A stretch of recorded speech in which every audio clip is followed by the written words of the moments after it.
While highlighting local talent, a director from Rockford, Illinois, reaches top charts in the film industry with his documentary, Minding the Gap, which is streaming right now on Hulu.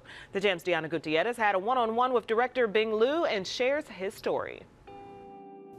A keyboard like this one, a dream and a coming-of-age story, is what brought director Bing Lui to the top charts in the Chicago film industry, and now he could be looking at an Oscar. I wanted to do this project because the 14-year-old version of myself needed to see this film, and he wasn't getting it. 30-year-old Bing Lui, director of Minding the Gap, lived in Rockford, Illinois for about a decade before working with Cartemquin Films. It takes place over the course of 12 years. It follows 3 boys in the city of Rockford, Illinois. Some people call it a bait-and-switch documentary, where you go into it thinking it's one thing and then it becomes about something else. After years of making this film come together, Minding the Gap became shortlisted for an Oscar. I didn't hold my breath. Another sort of just thing to be grateful for in a year that's been full of surprises. On the surface, the story seems like it's about parent-son relationships.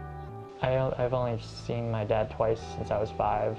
My mom was always working, so I didn't see a lot of her. I had a stepfather who was very abusive, so I didn't really feel like I had these parents to really engage with on that level.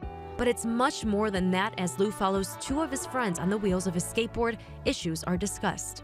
They knew going into it that I wanted to touch on these subjects of family history, fatherhood, parenthood, but I don't think anybody really quite got that I was really trying to explore this issue of violence in the home, of class and race. I think skateboarding has taught me that failure is it's just part of the process. It's not something to be down about. Back in Rockford, Lou's former professor knew his talent was going to shine one day. Bing was one of those students that comes in with a lot of knowledge already. So the best thing you can do for those students is just give them some challenges and see how they overcome those and tackle those. And he excelled at every time. There was no denying Lou was in high demand among his peers. When we got to the motion picture class, everybody wanted Bing as their cinematographer. So that was always a thing.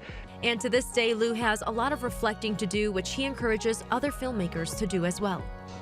I still haven't really gotten the perspective or the time to be able to, understand what I was feeling along the way.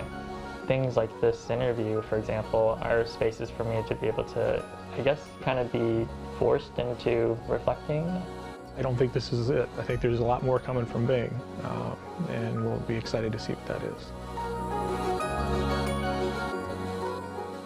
Come January 22nd, the 15 films shortlisted for an Oscar nomination will go down to 5. And Music Box Theater in Chicago will be screening all shortlisted films, so there's your chance to check it out. As for Lou, though, he's working on a film shot here in Chicago about a job training program, and it's moving into post, so be sure to keep your eyes open for his name.